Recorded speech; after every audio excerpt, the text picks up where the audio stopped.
información. La Corte Constitucional de Colombia despenalizó el suicidio médicamente asistido, en el que, a diferencia de la eutanasia, es el paciente quien ejecuta la acción para dar fin a su vida. Esta decisión convierte a Colombia en el primer país de Latinoamérica en legalizar esta práctica.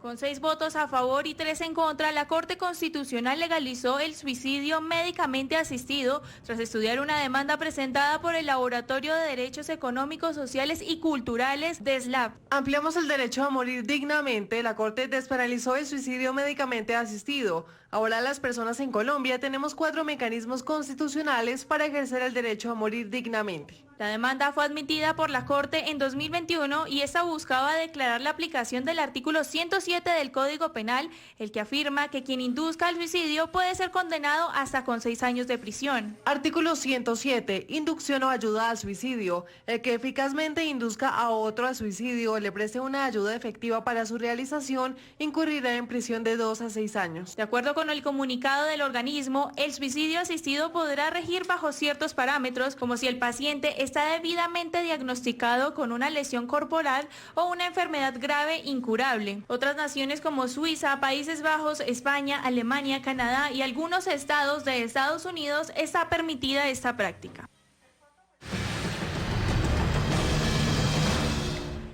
Y quiero darle las gracias a Diana Bernal, abogada, doctora en bioética y biojurídica, directora de la maestría en bioderecho y bioética de la Universidad del Rosario, que está con nosotros. Bienvenida, gracias.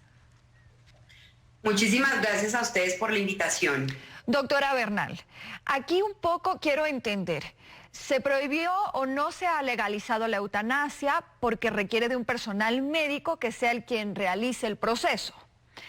Pero se permite el suicidio asistido o suicidio médicamente asistido, pero es decir, ahí también se requiere de un personal médico que entregue el fármaco o te explique el proceso para que pueda hacerlo el paciente.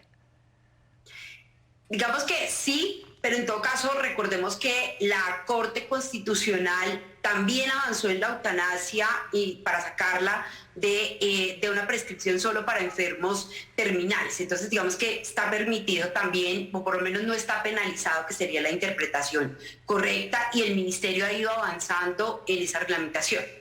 Con el suicidio médicamente asistido, si bien es cierto, es el paciente el que directamente ejecuta la acción, interviene en todo caso el profesional de la salud y tendremos que esperar el protocolo respectivo para entender cómo va a ser esa participación, no solamente en términos de determinar si hay efectivamente una lesión corporal o una enfermedad grave e incurable que produce ese grave sufrimiento, para poder hacer la prescripción del medicamento respectivo con el objeto de que el paciente termine el procedimiento.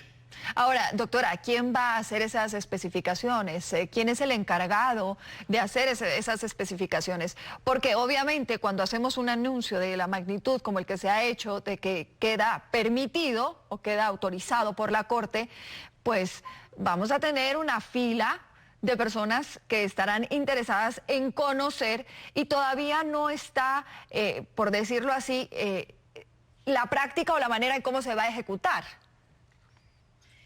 Sí, en eso es cierto, y de alguna manera esa es la razón por la cual la Corte nuevamente hace un exhorto al Congreso de la República para que reglamente el derecho a la muerte digna, y dentro de esa reglamentación incluya, por supuesto, ahora el suicidio médicamente asistido. Pero la Corte, digamos que de alguna manera, aunque insta al Congreso esa reglamentación, pues nos vuelve y nos deja en la necesidad de que el Ministerio haga una reglamentación específica, de un lado para la valoración y de otro lado también para modificar elementos del sistema con el objeto de que el paciente pueda acceder al medicamento, obviamente prescrito por el profesional de la salud. Esto implicará que en este momento, aunque sale el comunicado de prensa y en principio deberíamos decir que el efecto inmediato ha de ser que las causas que se estén llevando por suicidio médicamente asistido, pues digamos, en principio tendrían un efecto hacia retrotraído, pero también implicaría que hoy habría la posibilidad de acceder al derecho. seguramente lo que va a pasar es que las instituciones prestadoras de servicios de salud no van a tener la claridad tampoco de cómo garantizar ese acceso, de ahí que deba el ministerio hacer una reglamentación sobre ese tema, so pena de que se vengan alguna o algunas acciones constitucionales con el objeto de buscar acceder al suicidio médicamente asistido. Ahora, también le pregunto, doctora Bernal, esto es, seríamos el primer país latinoamericano en hacerlo. En otros países, en otras regiones, ¿cómo se maneja este tema? Porque un poco va a ser como el referente de lo que podría implementarse en el nuestro. Aquí hay algo que es interesante y es que la Corte, por lo menos de lo que sale del comunicado, de dos conceptos, que es el del suicidio médicamente asistido y la asistencia médica al suicidio, no hace una distinción en el comunicado, entonces tendremos que esperar. En el mundo se habla del suicidio médicamente asistido. Hay países que, por ejemplo, prohíben que el médico, o más bien proscriben que el médico acompañe al paciente al momento de realizar, digamos, como tal, la práctica de terminación de la vida. En otros, por el contrario, se fomenta que el médico lo acompañe así no sea el ejecutor. Entonces, digamos que ahí en eso también debemos esperar esa reglamentación del ministerio a ver cómo aplica. En algunos casos, por ejemplo, no aplica para enfermedades que tengan una relación con la salud mental, sino solamente para lesiones físicas, y esto, digamos, habrá que interpretarlo también, habrá que mirar cómo llega la reglamentación, si aplicamos lo que tenemos hasta el momento o no. Se debería entender que en el caso colombiano, por la última sentencia de la Corte, aplica también para enfermedades no terminales, a diferencia de lo que pasa también en algunas legislaciones en el mundo, que también está contemplado solamente para enfermedades terminales. Hay países que permiten que el gestor farmacéutico, digamos, tenga un rol activo también dentro de esta práctica, en tanto que es el que vende el medicamento, pero en todo caso será un medicamento que no podrá entrar dentro de los medicamentos de venta libre, como sucede también en muchos países.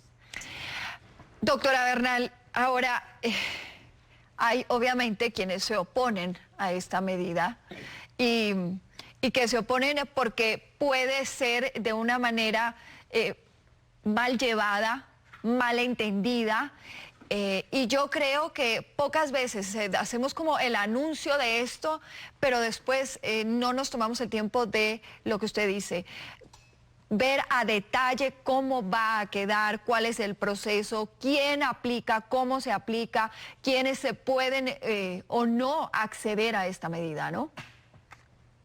Sí, y fíjense que probablemente algunos de los cuestionamientos tienen que ver con el hecho de preguntarnos cómo va a operar en este caso, por ejemplo, la objeción de conciencia, en tanto que el médico no realiza, digamos, el acto en sí mismo de, digamos, de terminar con la vida, sino llega hasta la prescripción. Pero en todo caso ahí pueden haber elementos para invocar una objeción de conciencia, y esto también deberá estar reglamentado. Y el otro punto que seguramente entrará en debate tiene que ver con el proceso del consentimiento informado. Digamos que ahí también habrá que estar muy alertas. Y sin duda alguna, algo que ya se viene trabajando con los casos de eutanasia, tendrá que ver con el papel de un tercero, digamos, que está apoyando el proceso para evitar que aquí se llegue a presentar eso del síndrome del cansancio del cuidador, ¿no? Que sea el que lo induzca de alguna manera también o el que lo apoye en la decisión, y que no vaya a ser una razón fundamental también. Entonces, seguramente son varios de estos elementos los que hay que esperar con mucha atención en el manejo como tal en la práctica clínica. Doctora Bernal, le quiero agradecer por haber estado con nosotros, darnos esta explicación y este entendimiento sobre lo que ha sido una de las noticias más habladas y mencionadas en estas últimas horas. Gracias. Muchas gracias a ustedes.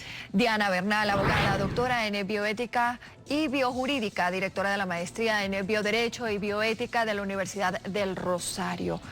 Esto después de que se despenalizó el suicidio médicamente asistido en Colombia.